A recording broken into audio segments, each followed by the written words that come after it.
ഇതാണ് ലോകത്തിലെ ഏറ്റവും പോപ്പുലർ സ്പോർട്സ് കാറായ പോർഷ് 911. ഇതിന്റെ ടോപ്പ് സ്പെക് വരുന്നത് 3.5 കോടിയാണ്.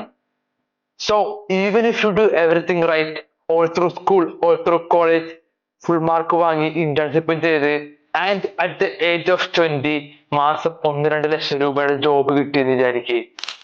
അസ്യൂമിങ് ദാറ്റ് നിങ്ങൾ ആ പൈസ മൊത്തം എടുത്ത് ബാങ്കിൽ ഡെപ്പോസിറ്റ് ചെയ്ത് without spending A Penny, no food, no rent, no going out, no nothing. It would still take you 15 years to be able to buy yourself one of these cars. The average Indian salary is 35,000 a month. ആ പൈസ പോലെ നിങ്ങൾ ഒന്നും ചെലവാക്കാണ്ട് save ചെയ്താൽ പോലും it would still take you at least 91 years. കഴിഞ്ഞ വർഷം ഇന്ത്യയിൽ മാത്രം അവർ വിറ്റത് 900 കാറുകളാണ്. ലോകം മൊത്തം 50,000 കാറുകൾ. So there are people who makes more than in a day than anyone you know makes in a year. ഈ ഒരു ഒറ്റ കാര്യത്തിൽ നിന്ന് നിങ്ങൾക്ക് മനസ്സിലാവും എത്രയൊക്കെ പഠിച്ച് ഡോക്ടർ ആയാലും എഞ്ചിനീയർ ആയാലും നിങ്ങൾ ആഗ്രഹിക്കുന്ന റിച്ച് ലൈഫ് നിങ്ങൾക്ക് കിട്ടൂല. This is a rat race you need to escape.